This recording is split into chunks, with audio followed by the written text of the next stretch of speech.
Welcome to the Christmas edition of HNB Conversations with Cosmo and Rivka. Hey everybody, how you doing? Happy Christmas. Happy Christmas. Merry Christmas. It's funny, when else do you say the word Merry? Merry? Yeah. Well, I think in people. what other context does I think anyone people used to use it a lot. I feel merry. Let's go out and get a drink. You know what I used mean? to use it a lot. No one uses Right. the word Merry. But still, we say Merry Christmas. We do. Not in Great Britain though. How many people do we say God bless you to? Many. That's true. Every time someone sneezes. Well, but my point And is, I say God bless you to people all the time. I know you do. So I don't know you do. understand what the point of that question was. I know. I don't either. I'm thinking it through now. But we don't say the word Mary No, we don't. in other contexts. We do call people Mary, but there's not that many Marys Not with anymore. E. If I was going to name my daughter Mary, I wouldn't name it. I would do Meer because the definition of the actual Happy. Mary.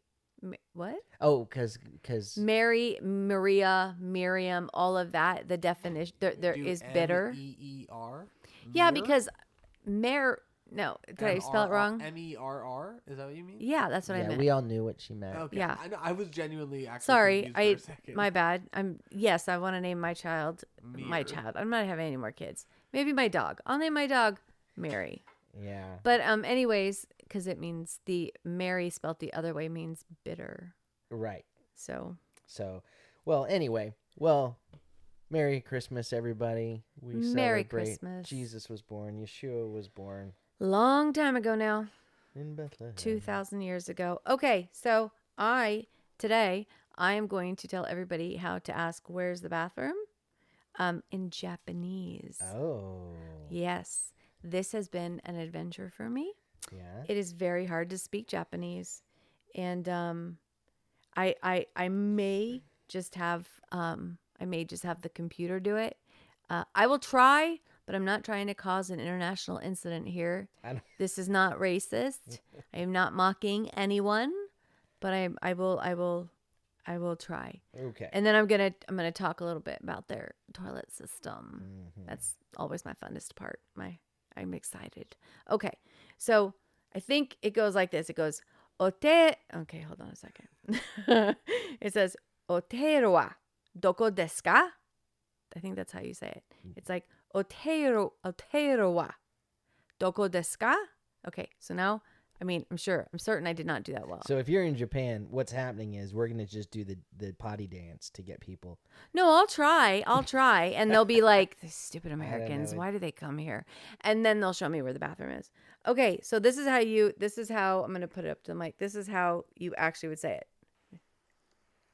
お手洗いはどこですか? Oteari wa doko desu. Oterai. Yeah, see, it's hard. Doko desu ka? I get the doko desu ka down. It's the oterai wa doko desu ka?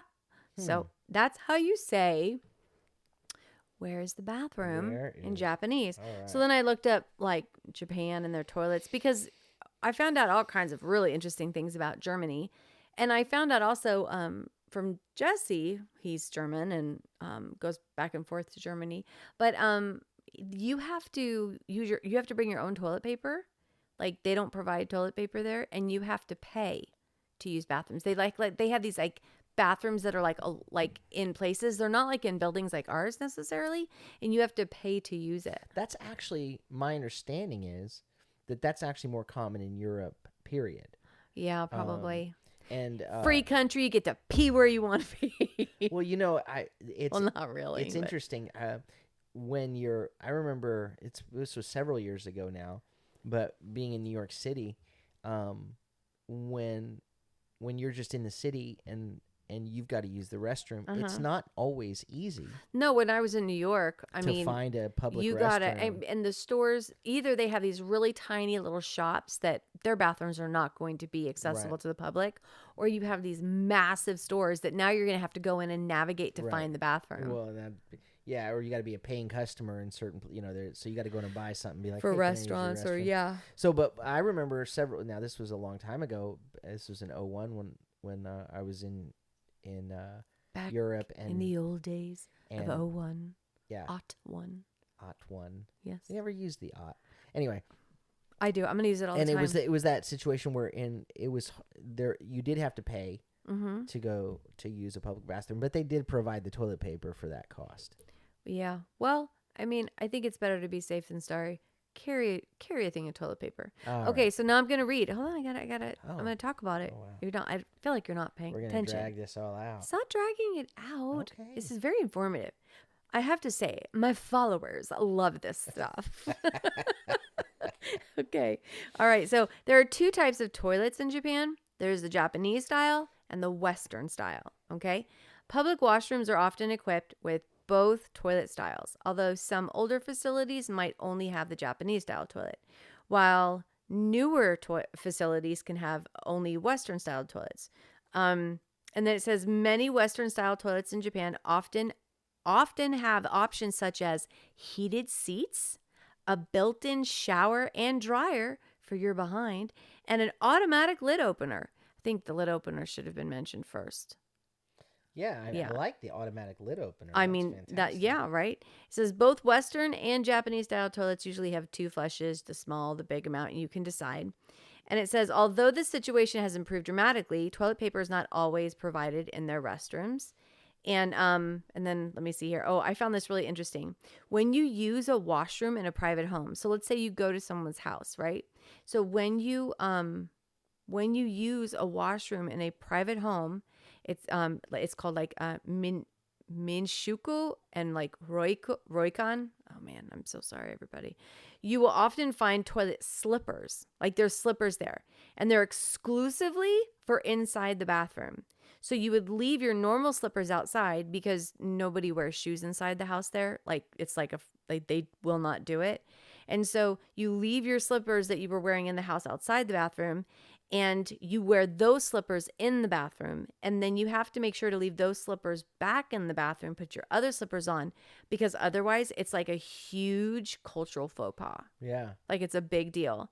And so, and then down here it gives instructions, because I was like, what does a Japanese toilet look like?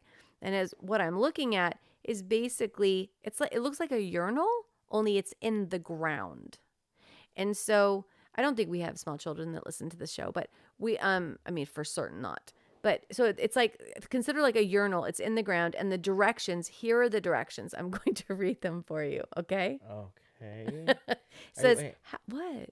If you do have small children, do they need to step? No. It's not. It's just funny. It's just goofy. It's okay. just, I don't know. It's You just said that, awkward. it made me, I was Well, like, no, I wasn't going to say anything bad. I'm not that person. Okay. Well, I don't know. Okay. So how to use Japanese style toilets. So here it is. These are the directions that you would find. All right. Number 1, face the front of the toilet as seen in the picture. So I'm looking at, basically it's a urinal down in the ground. Okay. Number 2, pull down your pants and underpants and lift your shirt. I'm just saying, like, these are the directions. And then it tells you like exactly what to do. And it says, in case of elevated toilets, you're going to need to stand on the raised platform while you're squatting. So my hope is that we would never actually have to use one of those. okay. Well, that's. Look, this is what it's like in that everybody country. uses the bathroom. Everybody uses the bathroom. This is how it is in Japan. I think this is valuable information. In our culture, maybe it's like, oh my gosh, are you really talking about that? But in some cultures, everything's off the table. You can talk about anything. Right. So, anyways, that was your cultural discussion for today. I hope everybody's really pleased with their lesson. Mm-hmm. All right. All right. So, Antonio, we are now ready for a question. Just don't ask me about any other countries and their toilet systems and usages. Please. All right. Okay. All right, we're gonna spin the wheel. Spin the wheel. Spin the wheel. Sing to And us. I have a list of Okay. I have a list of Christmas related questions today, so it's a little different. Okay. Well, that's still fun. So, what is the most memorable gift you've ever received on Christmas? There are two things that I have in my head. You go first, though. No, you go first. No, you go first. I have to. I think just about finished it. talking. You have to think about it. I have to think about it. Oh, you don't know? I mean, I have my first memory, like the most memorable gift. Oh, you know which one it is from your grandpa. See, that wasn't the one that came to my mind, but you're right. You're right. That one. That's the one you talk about all the time. Every Christmas, it's like we gather around the coffee table and be seated while you share the story of the year your grandfather brought you the truck. You know, like it's a big deal. Yeah. I can't believe you didn't remember it. Well, okay, so the truck. Mm-hmm. Okay, so you know those red metal Fire engine trucks that you can sit in and ride. They had pedals, Mm-hmm. and you can see them if you go to an antique shop. You can see them there, and the so that actually I don't know that was Christmas though. Yes, it was. No, hold on. There's two things. All your cousins were there, and you saw all the other gifts, and he brought that in. And you're morphing two stories together. Okay. I'm That's what sorry. I'm saying. I'm sorry. Picture it, Connecticut, 1978. It's December 1978, Danbury, Connecticut, and we lived in Naugatuck, Connecticut, and my grandpa, my mom's dad, came to our front door, and our front door, we lived in a condominium, and our front door was in the kitchen. Not that you need this information, but I'll never forget the door opening, and here he stood with this red fire truck over his head. But it wasn't Christmas. There was no one else there. It was just our home. And he came in and set it down for me. I thought for sure it was Christmas. No. So it's a different story. Okay. But it was all around the same time. I mean, I was 3.5 and old enough to remember all of this. Mm-hmm. And he got me a fire hat that had a the red light. plastic ones. Remember when we were kids, the red plastic ones? No. This one had a light on top. So it was like a lit. hard red plastic he didn't, with like the light on top. Yeah, he went all out, got me this thing, Wow. and it had a siren. That's very Pianzetta. Yeah, but then it was Christmas Eve, 1978, and we're at his house in Brookfield, Connecticut, and I'm there by the tree, and there is a present as big as me under the tree. How old were you? I'm 3.5. Oh, so you're quite small. Mm-hmm. And you could really go. You to any remember time. this? Like you're 3.5 years old, and you like. It's my grandfather's last Christmas. Oh, okay. He passed away. So this is your big one. He passed away the following March, at 61 years old actually. And I'm under the tree. I'm looking at the presents, and this thing is so big. And it would have never crossed my mind, not for a second, that would be for me. Right. And I'd have been sitting there going, "Is it for me?" I want to in know. awe at the size. I was going to ask you, why didn't you read your name on the label? But you probably didn't know how to 3.5. read. Yeah. And I looked at my grandpa, who was sitting in his chair by the tree, and I went, "Hey, Grandpa, this is a big present. Who is this for?" And he looked at me and he said, "That's yours." And I couldn't believe it was for me, and I just kind of welled up inside, like I just was so happy. And it was I bet you that made your grandpa so happy. It was an electric race car track. So as you piece them together, right? So it was one of those big boxes. Was thin, but it was like, or even not so much. It was a Tyco. Yeah, and I had it massive. I had it for years. I was well into my young adulthood. I think it was still in my attic at my parents' house, and then somehow someone got rid of it, because I don't get rid of stuff that it's meaningful. That's true. And so my red fire truck. Oh man, I love that truck, and it was my intention that truck would be for my children and your grandchildren, and our didn't your mom say you guys? No, our pastor had 2 sons. And they were a lot younger than me, and they were great boys or whatever. And I was like, you know what? They can play with it. They can have it for a while, you know. I mean, I don't know if I said. I may not have said for a while. I may have assumed something, because I was 13. I wasn't a great communicator, like I am these days. I just looked at you like, okay. Yeah. And so anyway, one day I go over to their house, and I see my fire truck there, and they painted it brown. They'd spray paint. The boys had gotten spray paint and spray painted it brown, and I was so disappointed. And I was like, "Oh well, what are you gonna do?" Yeah. You know? Now it's, So it's not my other favorite wasn't yours anymore. Why did you? I think I why did you give it to them? I think it was the understanding of They must have while not the- understood. right. I think it was a bad communication on my part. That's my point. I was disappointed. I think I made an assumption. Yeah. And then my other favorite, most memorable would be when I got my Nintendo in December of '88. I got my Nintendo. I was 13, and I was Very cool. my NES, Nintendo Entertainment System. Yeah, and I think don't we still have that? No, No, we don't. we Oh, did. thank My mom God. gave it to us, but it stopped working. But I remember I was so counting on getting it that I sold my whole Atari system with all the games to a friend for $50, and I used that $50 to buy Bases Loaded. It was $46 to buy Bases Loaded. So you knew Santa was getting you that gift. You'd been good all year. And so I bought it, and I, for weeks, just read the box and the instructions of that game over and over. Couldn't wait to get That's my funny. How old were Nintendo. you? I was 13. That's cute. was That's like Rafi's age. Rafi. Yeah. Oh, Yeah, that's I was sweet. so excited about that game. So Really anyway, cute. yeah. So that's That's those are nice. fun memories for me. That's cool. Well, for me,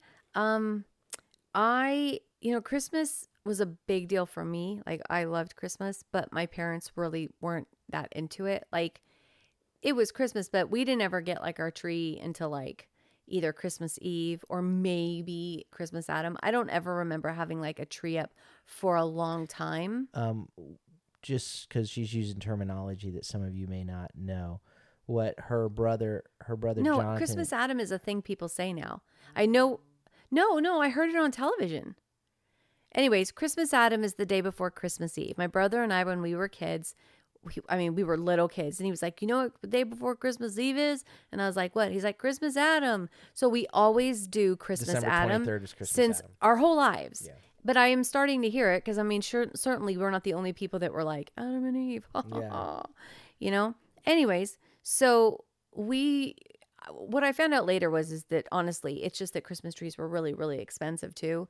And so the only time we could really afford a tree is when the day before Christmas, because everyone's looking to get rid of their trees. So they were super, super cheap. Right. And I think we had like one box and it had ornaments in it that were from when my parents first got married in the 60s. But there wasn't a ton on it. It was your very, very old-fashioned looking tree. I think the lights that we put on it, first of all, it never had like a ton of lights. We'd put on like 2 strands and we would wrap it, and it wasn't like done well or anything. And one of the strands that we used, I know now, which is why they would burn us when we told them, they were actually like outside house lights. The big giant bulbs. Yeah, they were outside house lights, but we put that on our tree, which Wow. is not Sounds smart. dangerous. It is dangerous. It is dangerous. Those are not inside. Well, that's probably why my dad was like, these are lights. Let's use these. Why not? You know? And so anyways, so we would decorate the tree and stuff. And then my brothers and I would sleep under the tree every Christmas Eve. And we would wake up in the morning and we would have Christmas, and then Christmas was over. Right. But I still was looking forward to it. I remember I went to Christian schools and everybody made such a really big deal about Christmas. And, we were Messianics, but we also believed, Yeshua was born and raised, and born. And so this is the day we all celebrated on. And so anyways, but I remember being in school and hearing all the Christmas music on the radio, and I would come home and I would be like in this really festive Christmassy mood. And my mom, they were Messianic. And so they were just like, okay, Rivka, it was basically like a thing we were doing. My grandparents always sent us, to me, they look like the biggest boxes of presents. And my grandma would send them early, and she'd wrap a lot of the presents in comic book from newspapers and comic paper, the funnies, yeah. And and we would be able to like turn the presents over and try and read the funnies. And then when we were opening the gifts, we made sure not to rip the paper or anything, because then we would want to read the funnies after. But she would send so many presents. And I remember one year it felt like my parents like would empty the boxes out, because usually it was like 2. And they would empty the boxes out. And I'm telling you, the presents like went halfway up the wall, because they would like put them all in a corner. Like there were so many. And they were probably really like small things, but still, I didn't care. I was like, oh my goodness. So anyways, this one year, and it was the year of the Cabbage Patch Kid. And I really wanted a Cabbage Patch Kid. And all my friends were absolutely certain that they were going to get Cabbage Patch Kids. But every time I asked for one, my mom was like, I don't know, we'll see. But I was really, really hoping that I would get one. And I continued to mention it and stuff. So Christmas morning came, and we all got our presents, and I was looking to see for the size of the box that I could see. And I'll tell a different story after this one too, because I just remember another one. So I was looking to see the size of the box, and I couldn't. There was nothing that size, and so it kind of dawned on me. Oh, I'm not getting it. I was like, okay. So we open all the presents and everything, and I'm like, happy, because of course I love the gifts that I got, but I'm also incredibly disappointed. She was the one thing I wanted. I just wanted a Cabbage Patch Kid. I didn't care about anything else. Right. That's all I wanted, and I didn't get it. And later on, my mom was like, how are you doing? And I was like, I'm doing okay. She's like, are you happy? I'm like, yeah. She's like, are you upset? I'm like, no, I didn't. I remember feeling my pride. Like I didn't want to reveal that I was like disappointed. I don't know why, but it was like, I was like, no, I'm fine. Right. And so then my mom had to go run an errand later, and she was like, Rivka, come with me. And I was like, why? And she's like, just come with me. I think it was the next day Okay. or something. Because it wasn't the same day, because I think, you have Christmas going on. Nothing was open then. Yeah, of course. Nothing's open. Few things are open now, but Right. nothing Nothing was open. was open then or Except anything. 7-Eleven. So I just, I got used to the fact that, okay, well, I didn't get a Cabbage Patch Kid. I'm not getting a Cabbage Patch Kid. They were in high demand. It was all over the news how, people were punching each other in the face to get a Cabbage Patch Kid. It's And- the most. Yeah. So anyways, my mom goes, I'm going to run errands. I think it was later on during the week or whatever. And I'm like, okay. So I get in the car and we drive into the mall parking lot. And I'm like, why are we here? And she's like, I have to go around the back. So she drives around the back, and I think it might have been Toys R Us, but she drives around the back, and there's this guy out there that we're meeting. Seriously, it felt like we were doing some sort of bad deal. So there's this guy out there. I remember it was dark, and we were the only car. This And sounds shady. doesn't it though? I didn't realize it did until now that I'm telling this story. It sounds really shady. Toys Okay. R Us doesn't sell it from the back door. I don't know. So we pull up to the back, and this big door, like they had like Like a these warehouse door. door. Yeah. This big warehouse door opens up, and my mom goes, stay here. And I'm like, okay. So she goes into this warehouse, and I'm waiting. And then she comes out with the Cabbage Patch Kid. Yeah. And I was like, oh my gosh. And so she was like, here, she said she told me, and she's like, I had to sign up. You don't get to choose what they just pull, whatever they pull out, they give you. Nobody gets to choose. And so my first Cabbage Patch Kid, she had blonde curly hair, and her name was Karina. Because, you have adoption papers and everything. And I was so excited. And then later on I don't remember how I got the second one, but I got a second one. She had long red hair. She was really cute. But the other story I was going to tell that I just remembered, and this is, wow, I gotta write these things down. So I think, what year was it that I was was I in the second or the third grade? I'm trying to remember. It was 83, so I would have been 10. I'd probably been third grade. Third grade, right. Okay, so I'm in the third grade, and we are living in this house on this great big property because I don't remember why, but we didn't have a house. Because you were in the third grade. Because I was in the third grade.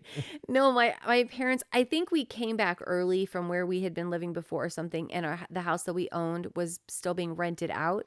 Right. You probably came back, you were in Springfield for a while while your dad was working on his degree.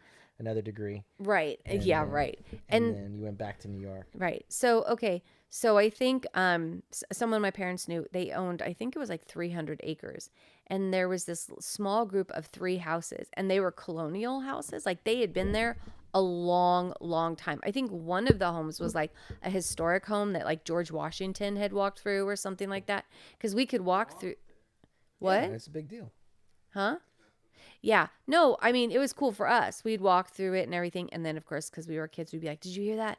And I'd be like, oh my gosh, I think it's his ghost. And like, we'd all run, you know. But, anyways, so we were playing hide and seek in the house one time. And all I wanted that year was what was her name?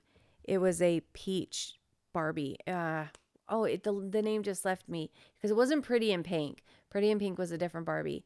This was something peach Barbie. I can't remember it now. I've always been able to remember it. I am have aging. Nothing to draw on. I am aging. Okay. Anyways, it was this peachy keen whatever Barbie, and that's all I wanted. So, anyways, I'd ask for it and ask for it and ask for it, and so we were playing hide and seek upstairs, and it was a small little house. My brothers and I all shared one bedroom because my dad had an office and my mom had a room. There was just 3 bedrooms. And often in our lives, we had to actually share rooms because we were missionaries. And I mean, I didn't question it. It was always comfortable and clean, and I had food, so I was fine. But the 3 of us all shared a room. The house was small, but we decided to play hide and seek. So I ran into, it was either my brother or I, but we all called each other. We ran into my dad's office, and there was this closet. And so we were like, oh, we'll hide in there.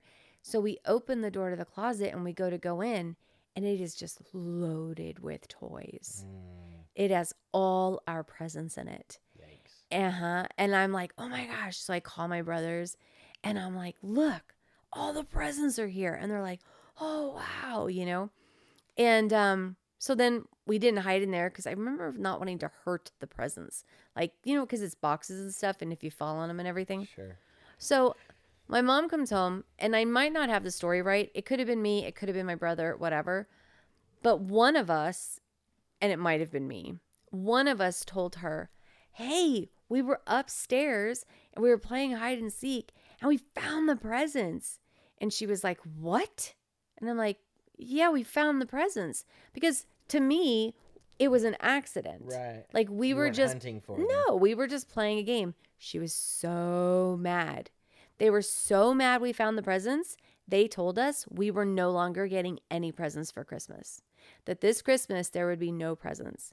And I remember we were so sad, and I cried, and she's like, "Nope, there's no presents. I'm taking them all back. You went, you found them.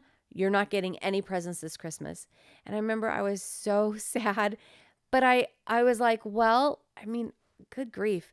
Like, I wasn't like, you can't do this to me, or I want presents. I remember I was so disappointed. I remember I cried. And then I remember I was like, well, I guess I'm not getting presents this year. Okay. And I just was like, all right, we're not getting presents. So I went to bed Christmas Eve, and I knew in the morning I'd wake up. I didn't know what we were going to do. I remember being like, I don't know what we're going to do in the morning because there's no presents. But when we woke up and went down in the morning, all the presents were there. And I did get the Barbie. And there's a picture of me with the Barbie. Nice. Like, I'm so excited I That's got the nice. Barbie. You know, it's funny. I have these memories. I can remember that same Christmas I talked about, Christmas 1978. I can remember being in our house in Naugatuck on Christmas morning. I can see it in these faint memories where it's dark because it's morning before the sun rises. There's the glow of colorful Christmas lights. That's most of the lights. And I'm on the floor. My dad is on the floor with me, and I remember I'd gotten a Sesame Street, like one of those opening houses that you would play with, you know. And I remember them from all the the church nurseries. The feel of the season, it was so warm and happy and there was exciting the and scent safe. of pine, and there was nothing we bad used was going to ever we used to happen. have popcorn balls. Did you ever have popcorn balls? No, my mom didn't make popcorn balls. Well, We didn't celebrate Christmas like you guys did. We had popcorn balls. There was a lady that lived in our condo complex named Mrs. Smith, and you go to Mr. and Mrs. Smith's house, and they always had bowls of candy. That's gonna be me. And I loved. I'll make sure we have candy. There was this cassette tape that we had recorded. If my children ever have where grandchildren for me. My dad said we lost this tape, or I was having someone digitize it 20 years ago, and then they moved and never gave it back to me. So anyway, I'm over it. But this tape from where I'm like You're 2 so or funny. 3, and my dad goes, how much you love Grandma? And I go, 5. He goes, how much you love Auntie Ro? I go, 5. He goes, how much you love Mrs. Smith? And I went, 10. Because she always had bowls of candy. Well, you were easy. Yeah. And then, so then that was in Connecticut. And we moved to Florida the next year. And I felt like the rest of my life was at Christmas, I was trying You know what I had to recover that feeling. Right, but you know what it is? This is what I think it is, because I did the same thing when we moved to New York, and for so many years. So when we were both little, we on the Greek side, like we lived in California, and you lived in Connecticut with all your Italian family, and I had all my Greek family, and we had massive families, massive families. So when we did the holidays, like everybody was there. Yeah. And so that contributes to the energy and the feeling, and there's laughter and there's talking. And then when we move away from that, you moved to Florida, I moved to New York, there was nothing there. Well, we didn't have the weather. Well, in you Florida, know, we didn't have the weather. We didn't But I mean, it was quiet. It was just the 5 of us. And I remember missing my family so much, like wanting to have that experience. And I think that's why now on Christmas and stuff, I love that we have a big family. And in the past, oh my gosh, there have been some years where I have done so many Christmassy things because I want my kids to have those really beautiful memories of like people coming over, and we decorate our home. And when the kids were little, I didn't know if it meant something to them, but now that they're older, like they're having to take over doing things because I'm just so tired now. Right. But the girls will take over doing things. And when Giovanni says to me, he's in Nashville, and for the first time in his life, I'm sending him a package because he's always been by us, with us. And so he's like, Mom, can you make me those cranberry white chocolate cookies you do? And I was like, oh yeah, you want me to make those for you? He's like, oh yeah, please. He's like, when I eat those, like, it's Christmas. Yeah. And that meant so much to me because I was like, those are my cookies that I make, and he loved them so much he wanted me to send them. So I made him a whole batch, and all the other kids were like, why can't we eat these? And I'm like, these are for Giovanni. When I was 6 in the Christmas 1981, it was a space shuttle. It was Alpha Probe space shuttle, made the noises and everything. And it had 2 guys that could go in it. And that was the year of the very first space shuttle.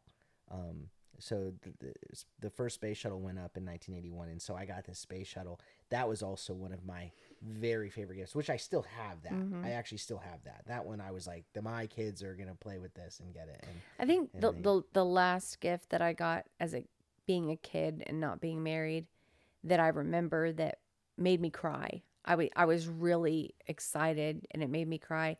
I had wanted a stereo really, really badly. Mm-hmm. And of course I couldn't afford a stereo, and I wanted one so badly. And, they had the kind, it was, the late 90s, and you could buy them like in a box, and you'd have the center console and then the 2 speakers that separate. Right. And I was like, I wanted one of those so badly. And I had asked for that, but like in our family, so you and I with our kids, like I've always told them, make a wish list. Even when we didn't have like Amazon or the internet or anything like that, I used to bring home those catalogs from like Walmart or whatever that had like all the toys and stuff in there. And I'd give it to the kids, and I'd go, okay, circle everything that you like. Right. So I would know. And I would do the same thing. I'd take a catalog that I liked, and I would circle stuff that I liked. So I've always kind of known like, okay, this is what you would like to get. My parents didn't ask us those questions. Same. Not that I mean, at least I don't remember being really, really asked. I remember going and saying, I really want this for Christmas. Can I really get, you know what I mean? But I don't ever remember anyone saying to me, what do you want for Christmas? I don't know. I think I knew. I mean, we didn't have a lot. We were fine. I never felt we weren't Oh, yeah. poor. We were middle class or low middle class or whatever. We were always comfortable and had enough. But I would see these my friends. Like I had a friend down the street that he had like the Ewok village. Yeah. And he was That would be our kids now. right he had Because you all- want to buy them like all he had those all things. his cool stuff, and I was like, That's why when and we it see never cartoon, would cross my mind. yeah, when like, we watch commercials, I don't know how, but there will be like because I'll put on a YouTube video of 80s commercials. okay, but I mean, like, there's other things that we've done where we're watching the commercials from the 80s or whatever, and you and I will be like, that's a rich kid toy. Yeah. Like, we just know the Yeah. toys that we didn't Those are even rich kid think, toys. right? We didn't even think about asking for them. Those are rich kid toys. To me, those like, aren't options okay, so for me. like a Cabbage Patch Kid was a rich kid toy. Right. That's why I was like, I don't need to have anything else. and I for just me- want a Cabbage Patch For me, Kid. I never had a Transformers. A Transformer was $50. Yeah. Which $50. Well, so was a right, Cabbage Patch which Kid. means that's like $200 At least, yeah, You know, I right? mean, that's like so I played with GoBots, Right. and then the generic versions that they eventually connected, Yeah. but the Transformers were off the table. And I remember there used to be this show called what was it? It I had just the don't guy. know. It had the guy from the host was actually the guy from Fantasy Island. Oh my gosh, I have no idea what you're talking about And then. it was a show where they would make kids' dreams come true. That sounds a little creepy. It was awesome. It was like I remember this kid got to go and ride. So there's like a man. no. It and was he's like a game "What's show. your dream, little No, it was boy?" like it was like a studio audience, and Ricardo Montalban, because he was from Fantasy Island. So You remember like everything, and all the names, Mrs. Smith, and Mrs. Ricardo Smith's a real hard Bong one. de Bong. What'd you say? I said Mrs. Smith's a real hard one to remember. But and so I remember how like one kid got to ride in the Knight Rider car. Oh wow. Things like that. Well, I wanted all the I wanted GI Joe figures. I wanted that. So I sent in a letter. Aw. I wanted the That just wasn't big enough. You needed to want something bigger, No, like to I ride in the kit kit car. car, right? But I never got it. Of course, I never got any of that. But yeah, I think I had no expectation that I would get those things. So when whatever I got was a surprise. I was telling this. I actually didn't finish my story. Oh, I'm sorry. No, it's not you. We transitioned, but I'll just finish so people aren't like, Yeah. did she get it or not? Oh, you so got the Barbie. I thought you were telling no, I me. was talking about the stereo. Oh, the stereo. Yes. Yeah. The Iowa stereo. Right. So, anyways, it was the Christmas before I met you. Right. I know that stereo. Right. Yeah, you do. Anyways, so there was this box, and I was just like, could it be? Could it be? And I opened, when it was my turn, because we always took turns. When it was my turn, and I took the paper off, I was so happy.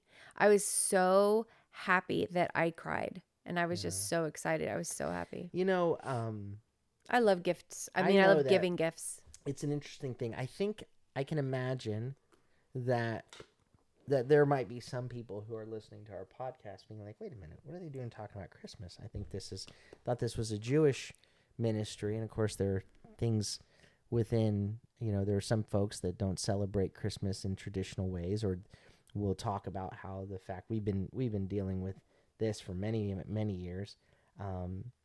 And just so just so everyone kind of knows, our stance on things is that, that first of all, we, in the same ways that we embrace the cultural traditions surrounding other holidays that we celebrate, holidays like Hanukkah and spinning dreidels, and there are things that are associated with it that are cultural and that are fun and that develop through the years, or things like the 4th of July, that at Christmas time, this is when we do focus on, the fact that this is when Jesus Well, we do was born. Advent. Yeah, I had to learn what Advent was. I mean, our kids were really little still, but my girlfriend, she was like, oh, we do Advent. And I'm like, what's Advent? And she told me, and she's like, you do it every day. And I thought, oh, that's so great. So every day you focus on Jesus and the whole story. And so every year, nearly every year, we've done Advent to where even if we have this like Advent book that has all these little books in it that are stories, like meaningful stories and about the birth of Yeshua and stuff like that. And Cassini has been reading one every night to everybody. Yeah. And if we miss some, she'll just read a bunch one night. But we do that every night leading up when to I was Christmas. when I was small, I remember being little and saying to my mom, "Why do we have a Christmas tree? What does that have to do with Jesus?" Oh, I never asked such a thing. And I was just like, this is a pretty decoration. And my mom said to me, "Well, it's the only tree that stays alive all through the winter, all through the cold. When everything else dies, this tree is alive." And at Christmas, we remember that Jesus gave us life when everything was dying. And so we remember that he gave us life, and we put lights on it because Jesus is the light of the world. And so for me, from a very young age, that was the focus. It was that's why we had a tree, was because it was about Jesus. And just so my mom wasn't Jewish. My father was. My father was like, like if I was like, "Dad, are you excited about Christmas?" He was like, "It's okay." And so he was like, "That's fine, whatever." But my mom loved it, and so we went all out. And so later in life, when people were like, "Well, do you know where the Christmas tree comes from, and the pagan roots, and this and that, and so forth?" And I just think it's so funny. It began to try to ruin. It began because that had nothing to do with why I celebrated Christmas. Right. Well, not only that, whether people realize it or not, negative attention is still attention. So when you're doing something that is glorifying the Lord and everyone continues to tell you why you shouldn't because of all these bad things, those bad things are receiving glory because they are consistently being brought back to who they were thrown out from. I remember several years ago, someone who's a friend of ours, was telling me why. She was like, "Here's why I struggle with Christmas, because December 25th," and she began to name, was when such and such a god was worshipped in this place, and that was you and I were day. both like, I don't even know what that. I've never heard that God's name before. I was listening, and I said, "Well, December 25th may have been his day for a while, but no one's talking about him anymore. No, except he for you. Lost his like day. They keep talking about it. He lost his day." Right.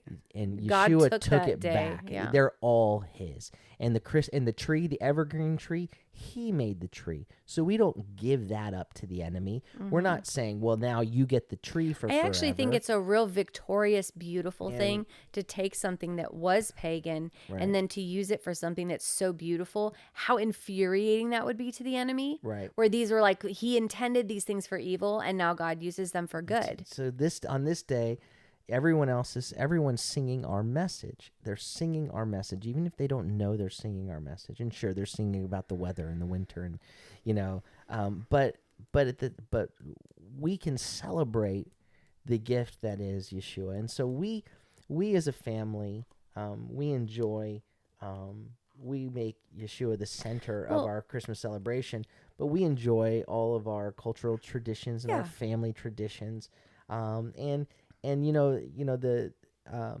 gosh, we have so many traditions. And in all of our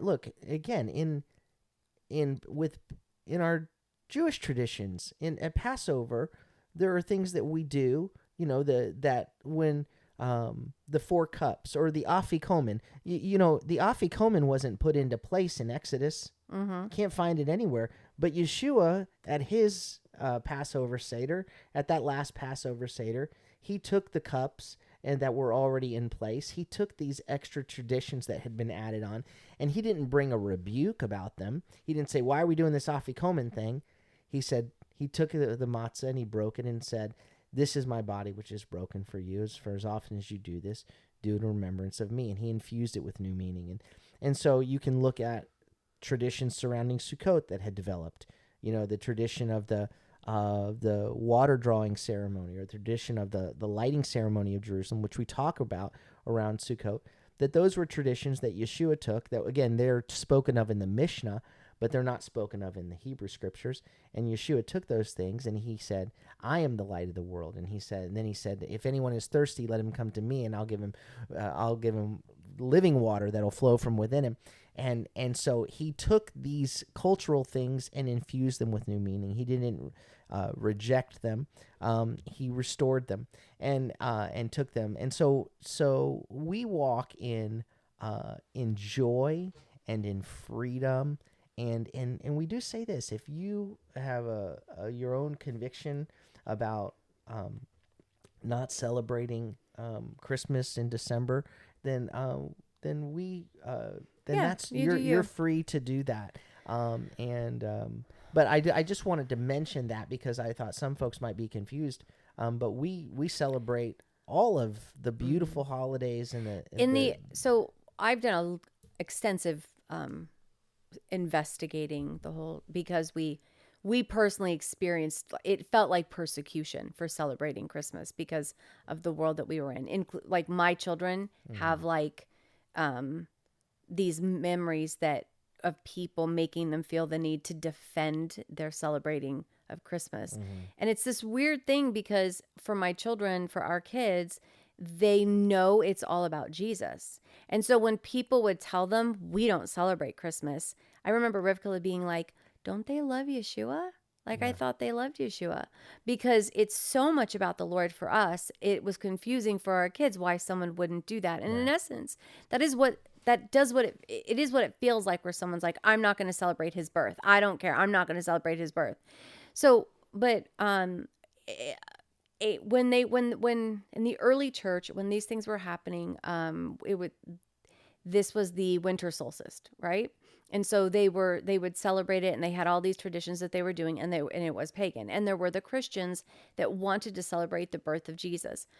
Excuse me. And they tried unsuccessfully to celebrate his birthday on other days. They tried in April because technically they think he was, he would have been born. There are those who say he was born in April. And then they tried Sukkot, because people think sometimes he was born in Sukkot, and it would never catch on. And so they wanted him to be honored, though. He does deserve his own day. He doesn't have to be smashed into someone else's holiday or some other meaningful holiday that we pull him into. They wanted him to have his own day. So because everybody on this particular day celebrated, and the Christians did too. Like, there were traditions that took place during that time that they enjoyed. They believed in Jesus and God now, but they also did somewhat of the partaking because it was, again, like a lot of tradition. Anyways, they decided, okay, we're just going to celebrate his birthday on this day because everybody celebrates this day. It's established. And so they infused new meaning into all of these things, and they began to celebrate his birthday on that day. That's why it happens to be on that day. Right. They did try other days, but it just wouldn't pick up because people have lives. Yeah. It's hard to like culturally like do that. So but I do agree with them. Like, he does deserve his own holiday. Yeah. And I think it's a beautiful thing, the story of, taking something that the enemy was fully intended for evil and used it for good. That's the kind of the story of Paul. Right.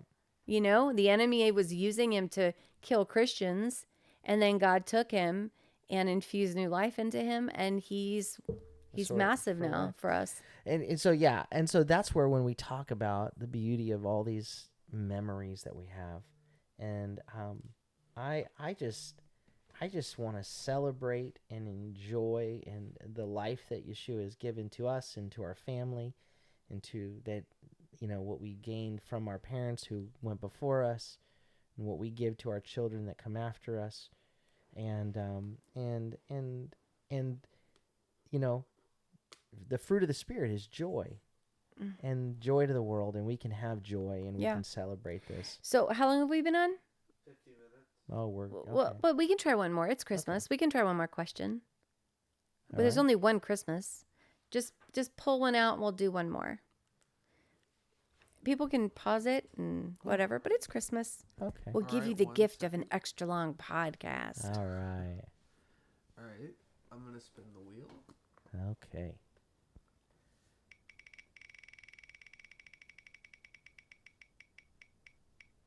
Do, do. That's a long spin. It was a long spin, actually. It felt long. All right. What is your favorite holiday tradition? Oh man, what is our favorite holiday tradition? What's yours? I don't know. Right now, Christmas is a lot of work. Yeah. Well, I love the whole season. For me, it's On always, Thanksgiving. it begins on And see, Thanksgiving. our tree is up at Thanksgiving because our kids, we do so much for the holiday season that they wanted it up early. And I know a lot of people have a problem with that, but you do you. Let me do me. We've always had it up early. One of the things that we got married December 20th because we loved Christmas so much. Well, that, and we would have been able to get married till May. So. Yeah, it was the middle between my semesters as well. But yeah, it was, I don't recommend it. Just saying, I do not recommend a Christmas wedding because forevermore, you really don't get to acknowledge your holiday. We've always just had to do Christmas shopping on our anniversary. It's always been sort of conflicting, and now I definitely don't want to do anything because I want to be with my kids. Yeah, who knows how much longer? I mean, my favorite traditions. I'm not saying. Hold on a second. Tonio scoffed. I'm not saying I'm gonna die, son.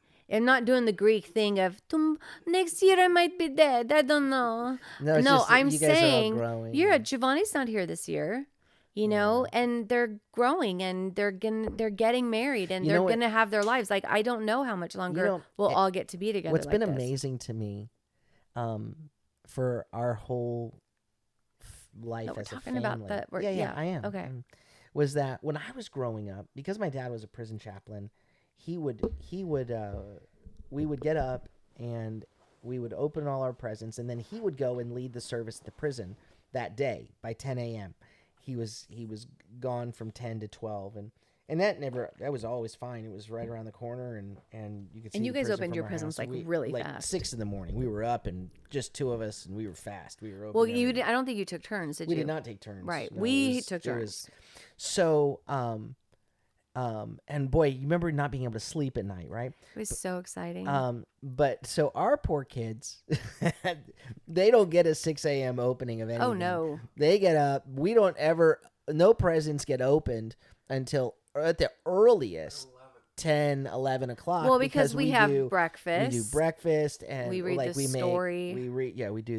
We finish our Advent. Do the closing of Advent, reading the Christmas story. We make chocolate croissants every year with Nutella, and it's delicious. And this year's a big year too. And we do it's a slow take in. We take the day. Yeah, it's Christmas Day. Spend time together, and everybody takes turns, so it can take hours to finally get to the last presents, and then everyone's so tired. Like, everybody goes to take a nap, and then we have dinner in the evening. Yeah, so it's which is leftovers from Christmas Eve.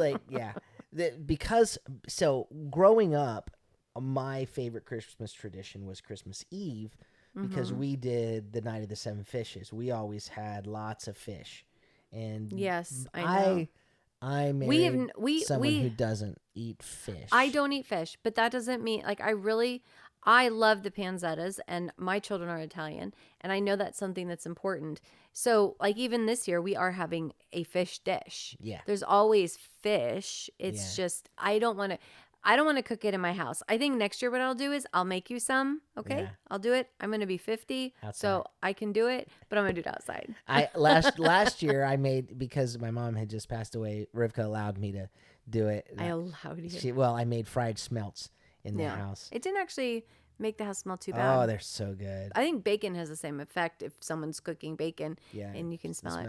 But anyway, I always loved Christmas Eve and having our big all fish the dishes. Family. Oh, and of course we are a cheese and cracker family. Yes, we are. So lots of cheese and crackers on the day before, and it's just time together. We watch the movies. Our play kids have games. a list of all the movies that traditionally, this is what we do. We watch all these movies. And I'm just like, oh, okay. So we have like all these Christmas movies that we'll watch and stuff from when they were really little. Cartoons, Tonio's favorite cartoon, Christmas cartoon, the Tangerine Bear. Yeah. From when he was little. You know, I mean, I remember when VCRs first came out, and I remember we didn't get one for a while, and thinking, if I had a VCR, what I would do is I would record like Frosty the Snowman and Rudolph, and that way I could watch them all year round. But it's because special to I just had watch it no once a year. idea that was even the idea of that was amazing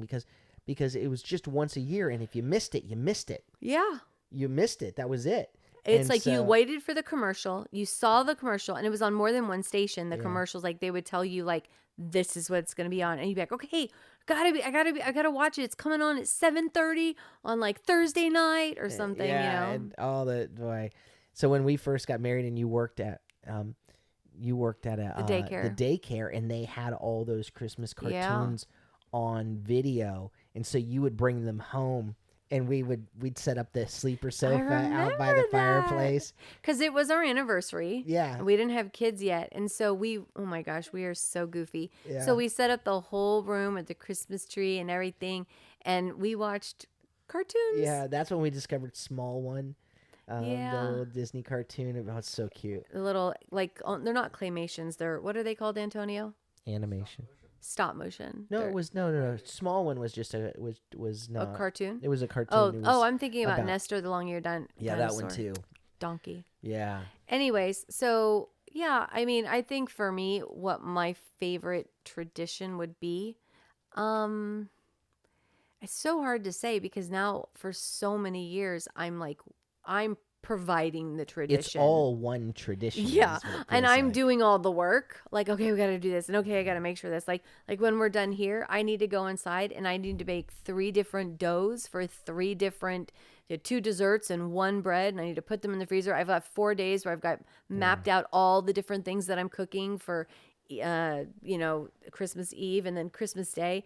I do a lot of work, so the fun part, the tradition fun part, I'm usually just behind the scenes, and that's okay with me. I love having everyone together. The tradition of all of us being together on Christmas morning, I think I really, really love. Antonio and Emma got married, and they do their Christmas thing in the morning at their house, and then they come over, and they're coming again this year, and we all open presents together. That's just a really beautiful thing for me. I love having everyone together. Yeah.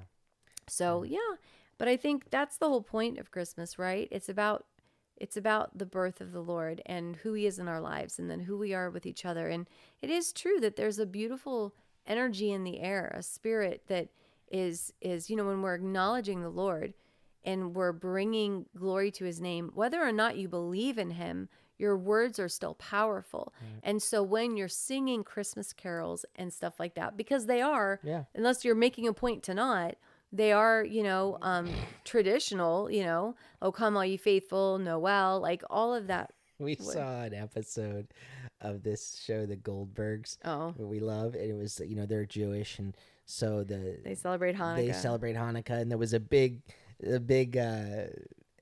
controversy at the school because they about whether they're gonna have Christmas songs or Hanukkah songs, so they decided they were just gonna do winter songs. So that's It's so on the fun. show. You should just let the people watch the show. They go, It's here comes Uncle Doug. Here comes Uncle Doug. His plane gets in around 3. I know, it's so funny. They were trying so hard to stay away from anything religious. Yeah. It's It's a really hilarious. funny episode. Oh, man. But this time of year things I think in the last few years it's been a little heavy, but traditionally this time of year is beautiful and it feels good, and people a lot of the time seem more uplifted, and they're like, Merry Christmas or Happy Holidays, because this is also during the time people a lot of times celebrate Hanukkah Right. and stuff like that, or Kwanzaa, yeah. And so it's Happy Holidays. But it is a beautiful time. And so tonight, this comes out on midnight on Christmas Eve. Yeah. And so tonight we had dinner with our family, our whole family. My parents came over Well, and this will come out Christmas Eve morning. okay, well, I am talking. about Christmas Eve, okay? I'm saying. I know. Tonight, what we will do. Well, I know some people that listen to it. Oh, this comes out Christmas Eve morning. Yeah, because midnight. Okay. Yeah. So tonight, what we're going to do is we're having everybody over. We're having my parents. We're having, of course, Antonio and Emma will be there, and Antonio's dad and brother are in town for Christmas, and they're No, coming. I'm always in town. What? What did I said Emma. You said I meant, Antonio's dad sorry. and brother. I meant Emma. Sorry. I'm tired. What can I say? It's been a long cooking season. And so everyone's going to be over, and I'm putting all these lighted candles out around, and we have this very small Verbo that we're in, Right. and it's going to be very intimate and fun, and lots of food, and lots of dessert. And then on Christmas morning, tomorrow morning, we're going to get up, and like you said, we're going to have a big old breakfast, and it's going to be a long day. Yeah. And then it's over. Yeah. But Jesus isn't over. He's just beginning. He's now going to turn celebrate one. every joy to the world. Yep. All So, right. Merry Christmas, everybody. Merry Christmas. May the light of Yeshua fill your heart and your home. And may you shine his light to everyone that you see. May the Lord bless you and keep you. May the Lord make his face to shine upon you and be gracious unto you. May the Lord lift up his countenance upon you and give you peace. Shalom, shalom. Have a beautiful day.